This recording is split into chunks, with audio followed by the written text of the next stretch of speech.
না। তাহলে তুমি আমার পিছনে কেন এভাবে পড়ে থাকো? যে আমার সঙ্গে কথা বলবে তাকেই কি তুমি মারবা? তুমি কি ভাবছো মস্তানি করে আমার ভালোবাসা আদায় করবা? কখনো না। আমি তোমাকে ঘৃণা করি।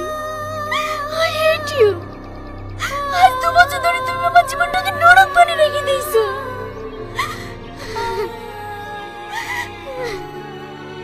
শুধু তোমার জন্য আমার বন্ধুরা কেউ আমার সঙ্গে কথা বলে না। তোমার লজ্জা করে না একটা অসহায় মেয়েকে এভাবে জ্বালাতে? ছি। নূপুর, আমার কথাটা শোনো। কি কথা শুনবে তোমার? তুমি তো এলাকার দাদা, এমএলএ ডানা। তোমার নামে কেস করতে পারবো না। এইভাবে দিন করে মেরে ফেলার দেখি। তুমি এক কাজ করো, আমাকে একবার মেরে ফেলো। নূপুর,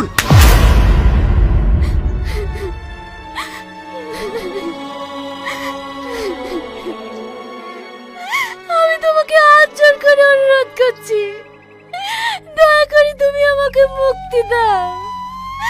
আমি আর তোমার টর্চার সহ্য করতে পারছি না।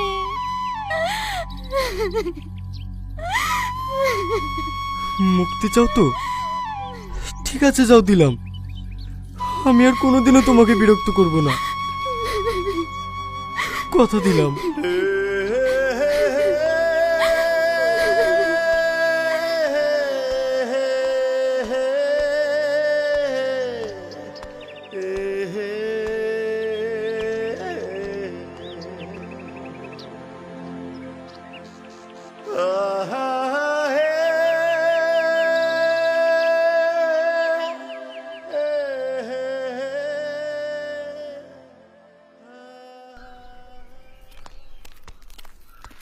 দাদা, ম্যাপিং ট্যাক্সা তো সব কমপ্লিট হয়ে গেল।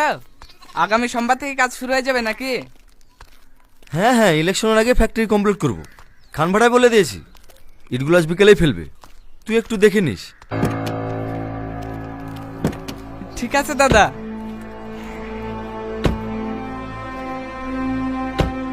এই রাজু। হ্যাঁ বলো দাদা।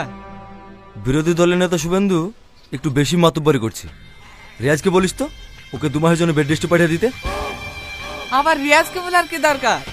আমরা আছি তো, আজকে হসপিটালে পাঠিয়ে দেবো। শোন, বেশি দাদাগিরি করতে আস না। যতটুকু বলা হয়েছে ততটুকুই কর। 2 মাস বাদ দিয়ে ইলেকশন, আমি কোনো রিস্ক নিতে চাই না। রিয়াজ যেভাবে বলবে সেভাবে কাজটা করবি, ঠিক আছে? ঠিক আছে দাদা।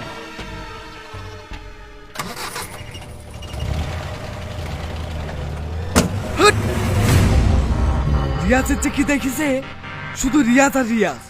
ওই শালায় আমার পথের কাটা হয়ে দাঁড়িয়েছে। ওই শালাকে না সরাতে পারলে আমার স্বপ্ন পূরণ হবে না। ছাড়ো দাদা, চলো একটু বাগান বাড়ি থেকে ঘুরে আসি।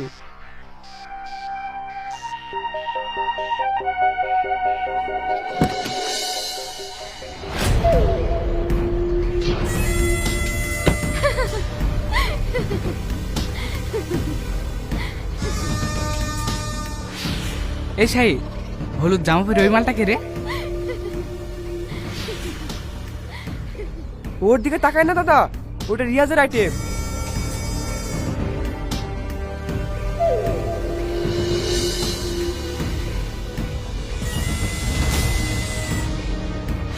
রিয়াজের আইটেম?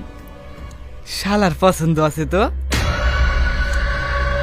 যা, মালটা আজ রাতে আমার বাগান বাড়িতে আসার ব্যবস্থা কর। কিন্তু দাদা, রিয়াজ। যেটা বললাম সেটা কর। ঠিক আছে দাদা।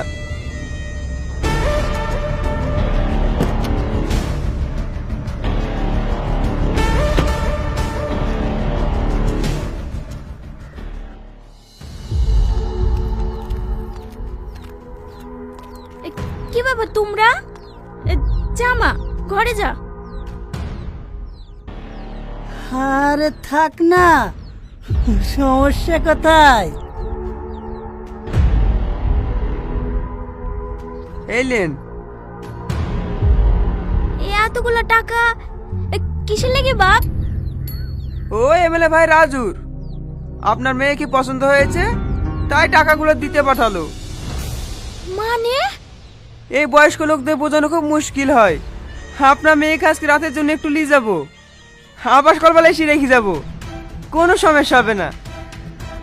ছি বের আমার বাড়ি থেকে।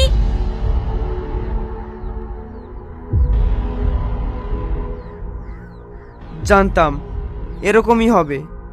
আসলে গরিব মানুষের আত্মসম্মানটা একটু বেশিই হয়। ওই যা তুলি লাই। খবরদার তোমরা গরিব মানুষ সত্যি টাকার মর্মতা বোঝে না। এই টাকাটা থানা দিতে হবে।